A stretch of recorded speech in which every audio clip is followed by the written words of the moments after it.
I'm just so glad that the American people are seeing what so many of us who worked for her saw and what motivated us to come to work every single day and work some of the hours that we were working because we believed in her and we believed in what we knew that she would do and could do if given the opportunity.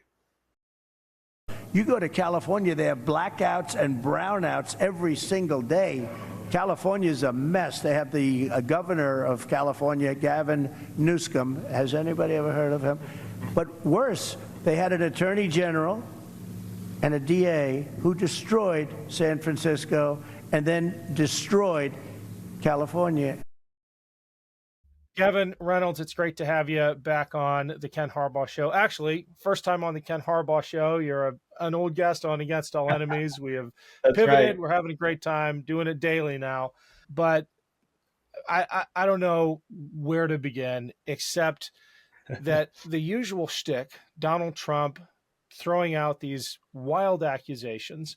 I mean, it's worked for him for a very long time. It's his original MO with birtherism and everything else. It's getting tired though. And it doesn't even have the same effect in the moment with the crowd. They're not laughing anymore. I don't know. What's your reaction? Yeah, I mean, Ken, thanks for having me on. Congratulations on the show and just all of the amazing success.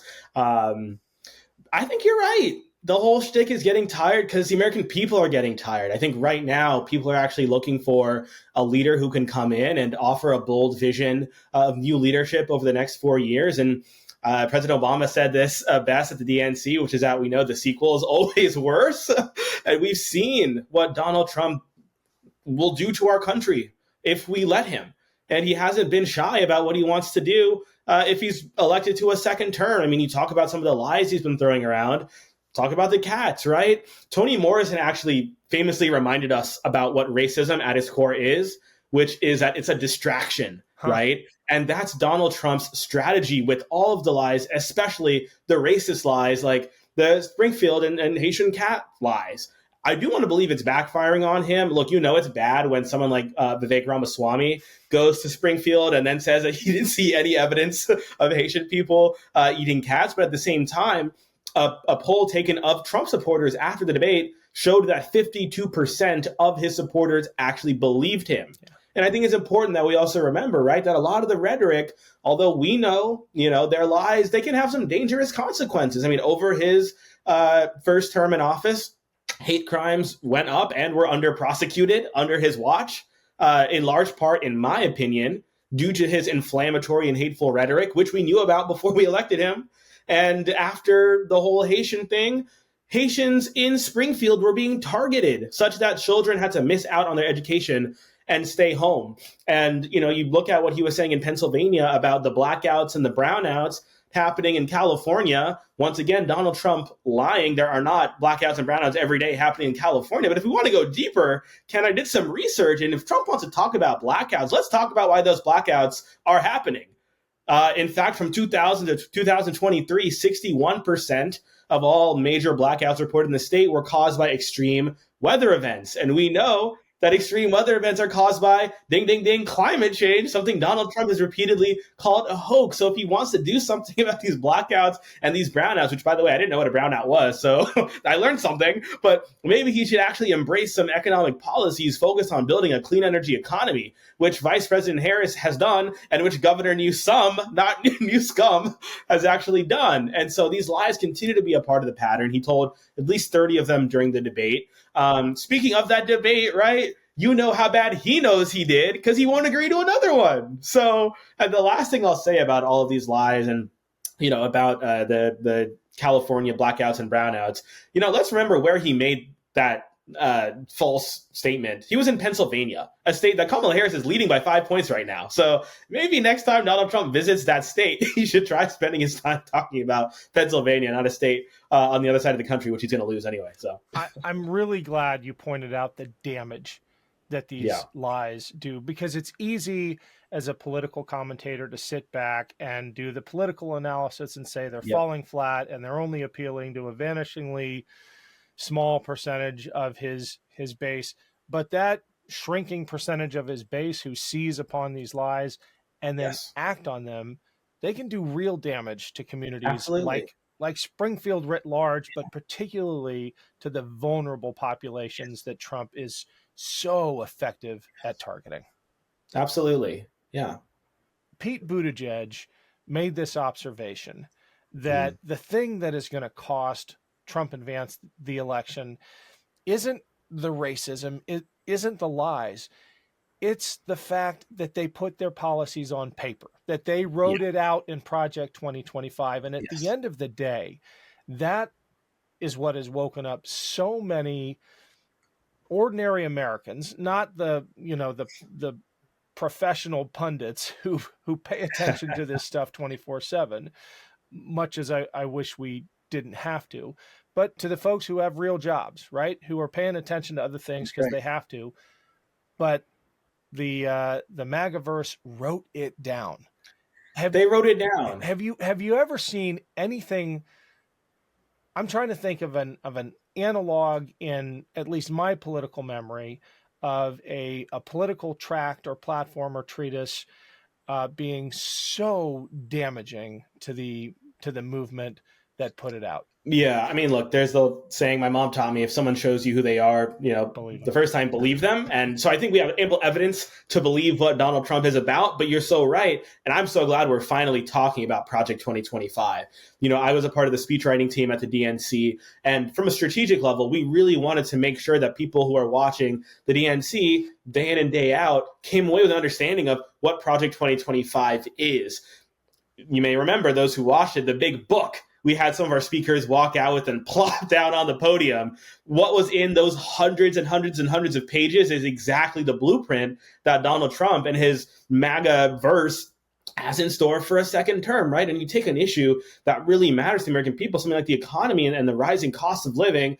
Kamala Harris actually has a vision for how to rebuild more pathways to the middle class, to cut taxes for working families who are struggling. Donald Trump in Project 2025 and every other source of campaign material out there, he's not shy about telling everyone he wants to cut taxes for the billionaires. He wants to bring back tariffs, which will hurt working people. So the divergent visions that the two candidates have, not only on the economy, but for rights and freedoms, for America's posture on the world stage in terms of standing up for our allies and partners around the world, in terms of fighting the climate crisis, in terms of literally every other issue out there, the contrast couldn't be clearer. We saw that in the debate. We saw that at the DNC versus the RNC. We see it every single day when Kamala Harris goes up there and when Donald Trump goes up there. And it's certainly written in the however many hundreds of pages of Project 2025. So for those who do not know about it, which I know is not anyone who's listening to us right now, but it's not hard to find out what's in there. And I think what's in there would be a disaster for America. And I think the American people are realizing that more and more by the day. It's Ken Harbaugh. Quick break here because I have two favors to ask. We're off to a great start with the Ken Harbaugh Show on YouTube, but the podcast needs a little love. Please click the link below to follow, rate, and review. The success of shows like this really does depend on those ratings. And if you haven't yet followed me on Patreon, please check it out. It's free to sign up, or you can pitch in a few bucks a month. Every dollar goes back into this show and our pro-democracy efforts, including the reporting from Ukraine. Go to patreon.com/Ken Harbaugh. Thanks for the support. I wish I had the numbers top of mind, but there's a recent poll, and a legit one. It was Siena or something like that, about public reactions to themes in American life. Capitalism is still 85% positive.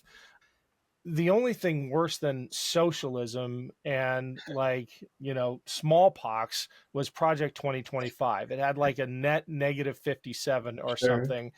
Yeah. And the fact that this has worked, that you and I talking about it, that the DNC highlighting it, that the Midas Touch Network ad nauseum going on about Project 2025, which is, a 1,000-page manual that in normal political times, nobody would care about. It has worked. We have driven the point home. That's Americans right. are right to be scared of it. And we took this dry, boring manual on how to destroy America and turned it into the biggest political liability I think a party has had in modern history. I have a bet to settle with you though, because we had Jason Crow on, and I asked him, because he walked up there with the actual book, right? Yeah. How do you get that? I know you can get it online, but can you order Project 2025 on Amazon? Who is printing that thing out? That's a great question. I do not know the story of how we obtained that book, but I do know that it was guarded very closely, I believe, by someone who was a part of the DNC team's daughter, who her job in Chicago was to sit there and make sure that the Project 2025 book remained intact and exactly where it should be. So I thought that was a pretty cool job to protect the Project 2025 That's book. Awesome. Last question for you, because you're a political messaging guru. You wrote speeches for the vice president, who will soon be our president. Right. I don't see the Trump-Vance campaign coming up with an answer to her appeal, her messaging. They're trying everything. It feels like there was a deliberate attempt to play the race card and just drag VP Harris into the gutter with them. She has so deftly avoided that. I can't remember which interview it was, but she's like, next question, his same old tricks, right? Yeah. She is not playing, right? She's not going along. During the CNN sit down with Dana Bash that she did with Tim Walz. Was that interview? Exactly. That was it.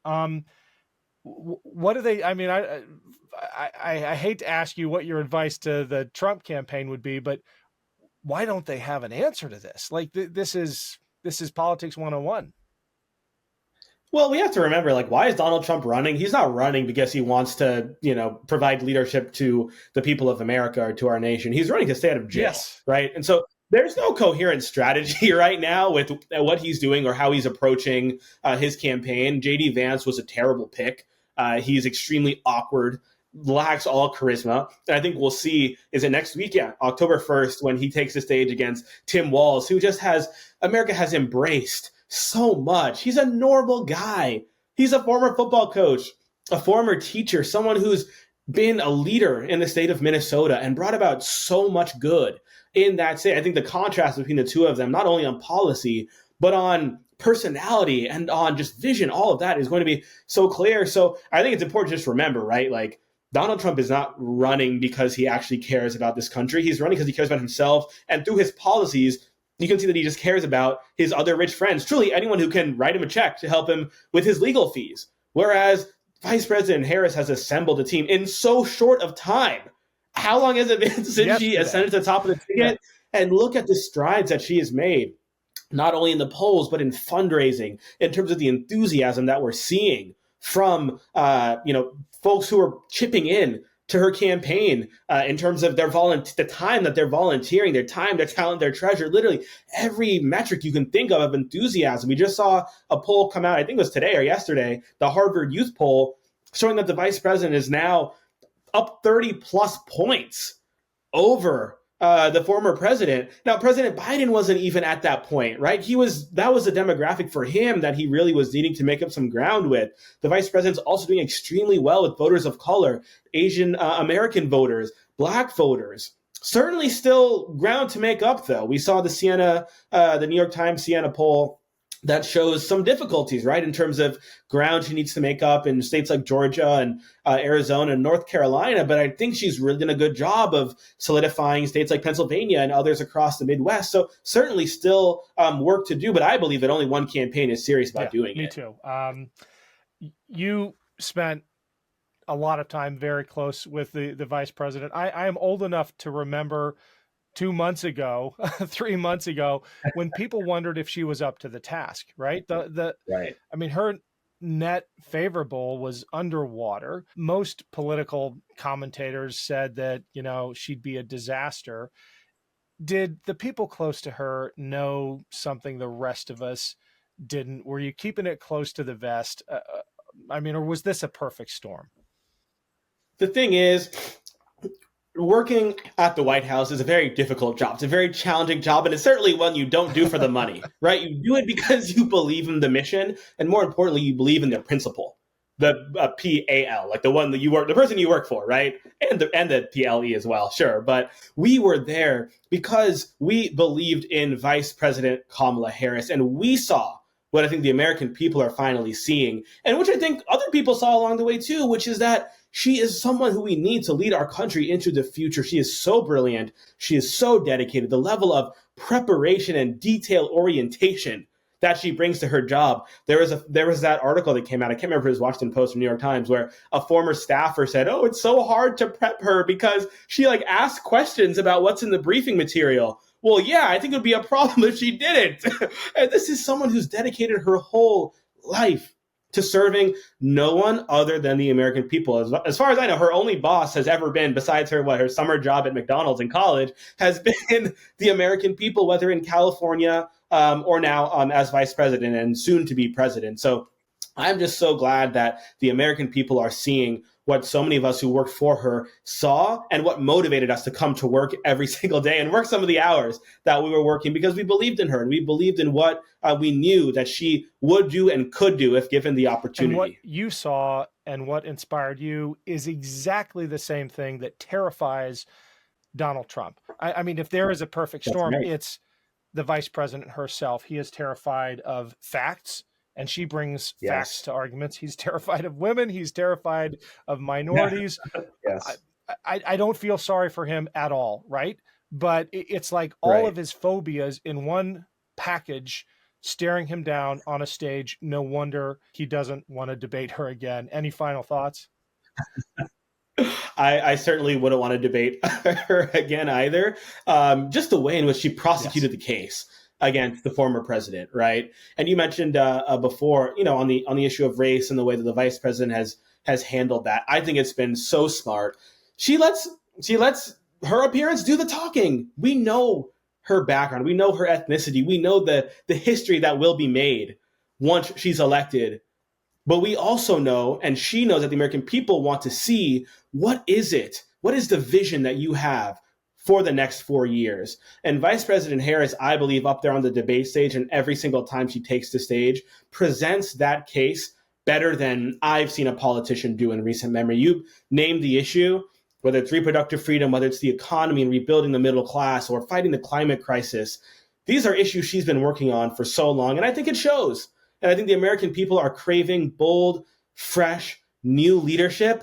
That's the complete antithesis of what Donald Trump offers, but it's exactly what Kamala Harris offers. And I'm very excited to, see the campaign continue to do that work, like we said, to close those gaps that exist. I'm certainly doing everything that I can. Ken, I was knocking on doors for the Democrats in a swing district in New York this past weekend, and I'm excited to continue to do whatever that I can, make phone calls, knock on doors, give money, share those resources with, my friends and family, to make sure that we do what former First Lady Michelle Obama told us, which is to do something. Indeed. Very well said, Gevin. Thanks so much for joining us. Let's do this often. Let's do it. Thanks, Ken.